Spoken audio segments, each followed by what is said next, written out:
नतिया के कितना मानी न जानी न तब हमर कदर लेके करत नतिया हमरा के मार के विदा कइलत मार के कि देखा तारी तब नैहर में गुजारा होई। बताओ खाना से लेके पीना से लेके सुबह शाम तीनों टाइम में एकदम कहूँगरी बना के रख ले बहुत और ओकर बहिन जो लगवैले बिया ना हमरे बाकी जाते जी और ना जननी के ऐसा घर में हमर बियाह हो जिए भगवान कब ऐसे चुने रही नतिया आई बुला कइलो कि कब से कब आई पीछा से रोत जाती है तो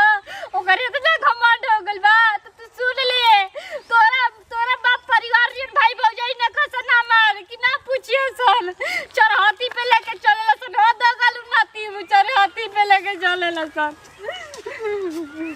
मार के हमर का देला बतावा दूध दही खा के कितना आटा काटे रही हमर भौजाई देखिए से तो का कहियो सर हम कैसा दैया के हालत नतिया बना देले ना मार के तेरी पूछ दे तो क्या हमरा कैसा घर में भटिए देले भाई कि नतिया रोज हमरा के भारत रहता को दिन ऐसे रहती हो को दिन अपन लोरा से छुपा के रखती हम ना जाए को तो ना नतिया आई दोबारा ले जाए लेकिन हम जाए ना हम अपना यारे राम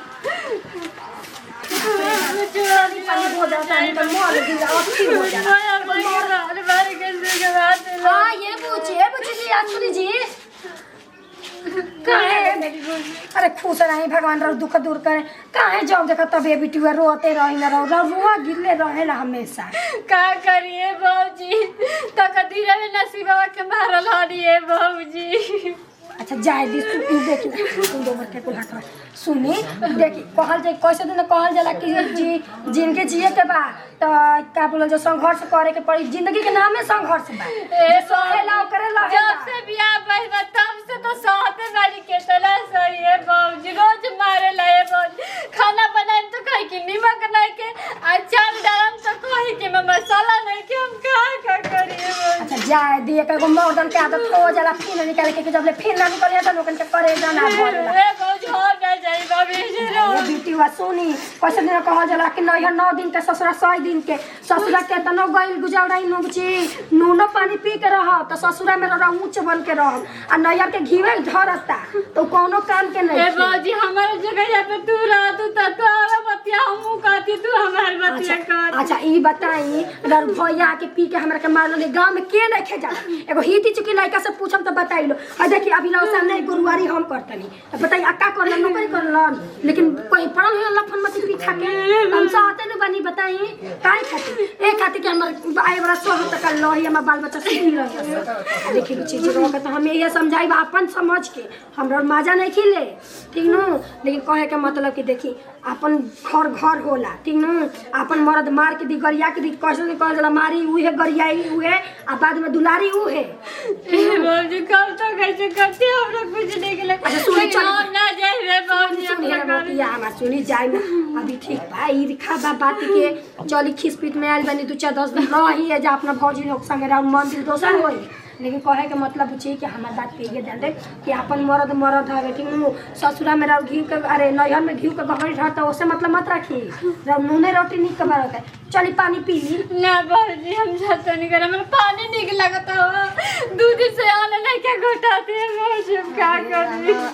बेचारी के दुख देखे अपन दुख एकदम यादे ना आवेला कि मन हमू दुखी बानी बताओ यो बेटी हुआ दिने नु काटत रही ये कुल देखी के हमरा सब रहेला कि जाए तो एक बार भोले से हमरा के पी के मारतन त का करिए भाई इज्जत से बानी तो उनका नौले पेनो है एक बार गांव घर के हित चिकी लइको जानता से तो वो जानता सा कि ह सिंटू बा भौजी हवी अब बतावा दूसरा के का केहू के लाखे निमन बा हम 10 गो भतारो रख ले तो ओकर नौवा थोड़ी ना आ जाई निमन चाहे बाउर हमारे काम में आई दीदी दी तक कितना दिन के बाद कहले बानी कि ये छोट की पकौड़ी बनाऊ जा तनी आलू बैगन सब कुछ टमाटर हे दे बहुए दे प्याज बड़ुए दे आलू बड़ुए सबन के बनाई बस पकौड़ी मिक्स करके जा तनी बढ़िया ले चीर लेबे तो अब बनाई अब होई का एने होने के रहो ना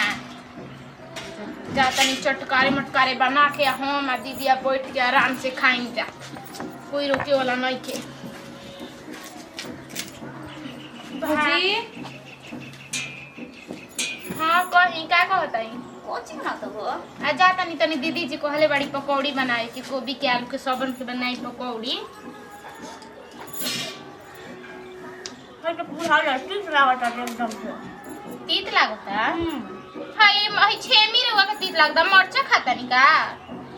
मीट देखने के तीत लेखा लागता राउर लागता कि तबियत ठीक बानू राउर अब बुखार रवन हो गइल बा भर सक रवा मीठो चीज तीत लागता। ए धरी तनी काटी चले हम आलू बैगन काट दे तनी धरी का काटी कौन सी काटी तो काहे रवा काम खाना ना करम खाली घूम मैंने ओने अहियो मैं चाकू ने कहना पूछ में तो कौन सा गाड़ी काटो इधर तू का खा देल बड़ू तो ठीक बा तनी खाए खतिया देम हम बनाओ तनी तो छीन के खाइबो बड़ी आइल बनी छीन के खाए ये तर माई बाबू ये सिखैले बा देखा तो जब माई बाबू ना जा माई हमरा नहीं खाना तो मैं के कुछ मत बोला तो जीजा लगे रीत तुमके हला हला के मत तुरंत ले तो नहीं तो ठीक बा सब जीभिया उठा खींचल करा जाए और तू बना दे त खा लियो दे दे तनी अरे छोटी तू बड़ी बोलेली से माई रे तैसे हमर कबो ना बोली छुखा जी अरे तो बुझाता रे सास गली स्वर्ग हम करे के कोसा तड़ी से बात दीदी तो हम कहनी है कि हई तनी सा तनी बना दीनी तारो हुआ तड़ी पिट्टू नचुआ होता माई के उल्टा सीधे बोलते माई बाबू मन नहीं किसी कहले का पूछता की देख मैंने ना सिखा के तो कैसे काम करो डैडी चुप रहो चो दादा ई लड़की है कि बाज ले तो हर एक्टिंग करतिया देख छोट के आज तक समी ननद के बोले नहीं कि जाएगा ससुराइती में होली ससुरे चल गेली अब तू 2 दिन के आई बाइस तो झगड़ में जवान मत लड़ाओ तो हम ऐसन का कह देनी है दीदी कि इनका दुख लाग गइला हम तो मैंने प्यार से कहत नहीं अभी करी हम सीखियन तबे नु जाके ससुरो में हां तो रहे दवा हमनी नहीं हमनी तो रहना है अभी चढ़ाओ तनी कपार पे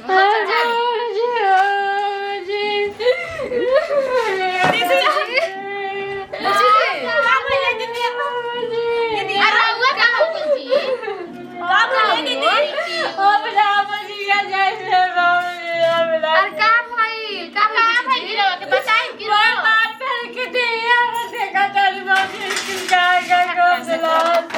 वो एकदम ऐसा मर गया पियक्कड़ में कि 24 घंटा सोचने के अभी सुधर जी लेकिन वो काहे के सुधरे जा आ तो जाए दिन निमक में ना ज्यादा देखली रहुआ सिखाओ तनी कि ए जे सीख ला लोग बाद में आवे के ना पड़ी त रहुआ बुरा लागता तू हो देख ला टिप न चुआवा तड़ी नु देख ला का भइल बा अरे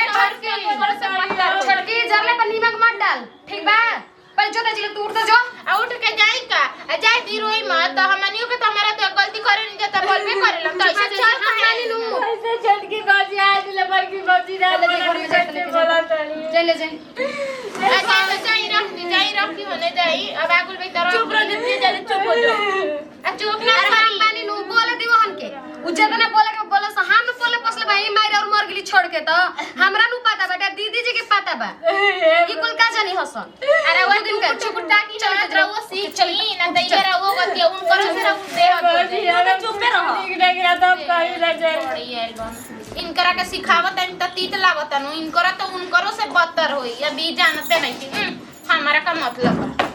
वो अपन कुछ करत छ हम तो जाता नहीं अपन पकौड़ी बनावे और खाई बताओ 2 आदमी कम रही जा कि एगो औरी आगुलोने से बेग ले ले बताओ